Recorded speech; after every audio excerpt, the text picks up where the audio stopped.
जय श्री कृष्णा सनातनियों, आप सबको माघ पूर्णिमा 2025 की हार्दिक शुभकामनाएं। मैं पूजा झा।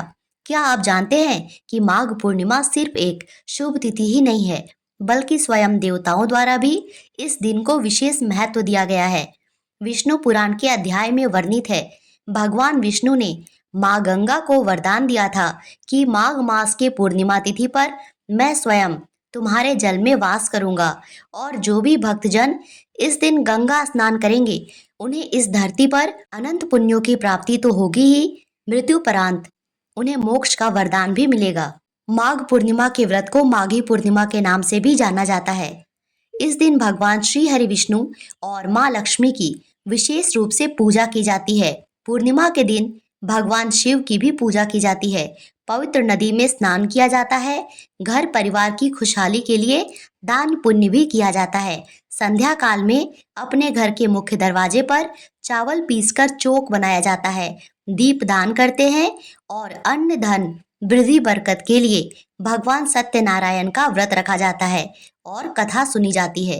रात के समय उगते हुए चंद्र देवता को अर्घ्य देकर व्रत को पूर्ण किया जाता है। चलिए अब जानते हैं कि इस बार माघी पूर्णिमा 2025 में कब रहने वाला है और इस दिन भद्रा भी लग रही है, तो कब पूजा करनी है, भद्रा का प्रभाव शुभ फलदायी है या अशुभ, आगे वीडियो में जानेंगे।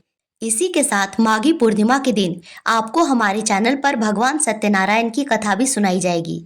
तो पूर्णिमा तिथि प्रारंभ होगी 11 फरवरी मंगलवार को शाम 6:55 से और 12 फरवरी की शाम 7:32 पर समाप्त होगी। सनातन धर्म में उदया तिथि को महत्वपूर्ण माना जाता है, इसीलिए 12 फरवरी को माघ पूर्णिमा का पर्व मनाया जाएगा।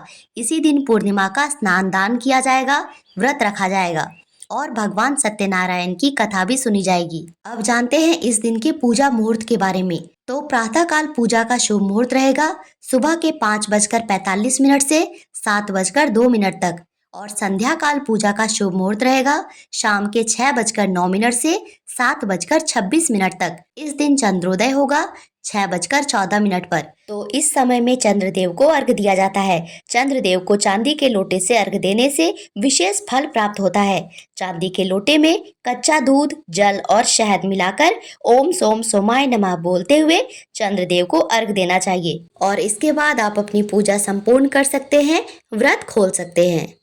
लेकिन विशेष ध्यान रखना है कि पूर्णिमा की तिथि पर भद्रा का भी वास है और राहु काल के समय में भी कोई शुभ कार्य नहीं करना चाहिए। तो चलिए जानते हैं भद्रा का समय और राहु काल का समय। 11 फरवरी मंगलवार की शाम 6:05 से लेकर 12 फरवरी बुधवार को सुबह 7:05 तक भद्रा काल रहने वाला है। और क्योंकि इस बार भद्रा का वास मृत्युलोक में है और मृत्युलोक की भद्रा अशुभ फलदायी होती है, इसीलिए सुबह के समय में दान पुण्य भद्रा काल समाप्त होने के बाद करें और राहु काल का समय दोपहर 12 बजे से लेकर 1:30 तक रहने वाला है। तो इस समय में भी कोई भी शुभ कार्य करने से बचें। माघ पूर्णिमा में गंगा स्नान का विशेष महत्व होता है, तो आपको आज के दिन पवित्र नदी या गंगा नदी में स्नान जरूर करना चाहिए। संभव ना हो सके तो घर के नहाने के जल में गंगा जल मिलाकर स्नान करें, क्योंकि पूर्णिमा तिथि पर गंगा स्नान से समस्त पापों का क्षय होता है।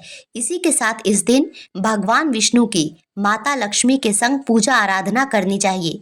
ऐसा कहा जाता है कि अगर आप पूरे माघ मास में गंगा स्नान नहीं कर पाए हो या फिर माघ स्नान नहीं कर पाए हो, तो भी ऐसे में अगर आप पूर्णिमा तिथि पर ब्रह्म मुहूर्त में गंगा स्नान करते हैं तो आपको संपूर्ण माघ स्नान का फल प्राप्त होता है। इसी के साथ पूर्णिमा तिथि पर दान का भी विशेष महत्व होता है, तो आपको आज के दिन गरीब जरूरतमंद व्यक्ति को अन्न, वस्त्र, धन इत्यादि का दान जरूर करना चाहिए।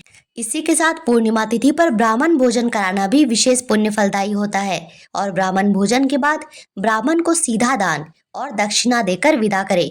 पूर्णिमा में सफेद चीजों का विशेष महत्व होता है, इसीलिए सफेद खीर बनाकर घर के सदस्यों में वितरित करें। प्रसाद स्वरूप अन्य लोगों में भी वितरित कर सकते हैं और ब्राह्मण भोजन भी करा सकते हैं। मतलब पूर्णिमा पर किसी को भी खीर खिलाने से आपको बहुत पुण्य की प्राप्ति होगी। और अगर आपके लिए खीर बनाकर खिलाना संभव ना हो तो आप खीर की सामग्री भी दान कर सकते हैं। आज के दिन भगवान श्री हरि विष्णु की पूजा जरूर करनी चाहिए। इसीलिए पूर्णिमा तिथि पर भगवान सत्यनारायण की पूजा की जाती है, कथा कराई जाती है।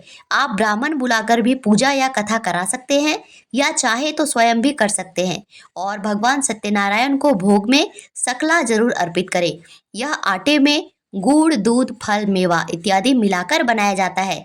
लेकिन आपको भद्रा के मुहूर्त में या राहु काल में ये पूजा नहीं करनी है या कोई दान पुण्य नहीं करना है। इसका अवश्य ध्यान रखें। संध्या काल में घर के मंदिर में तुलसी माँ के पास और घर के मुख्य दरवाजे पर दीपदान अवश्य करें और चंद्र देवता की भी पूजा करने के बाद उनके नाम से भी एक दीप दान करें।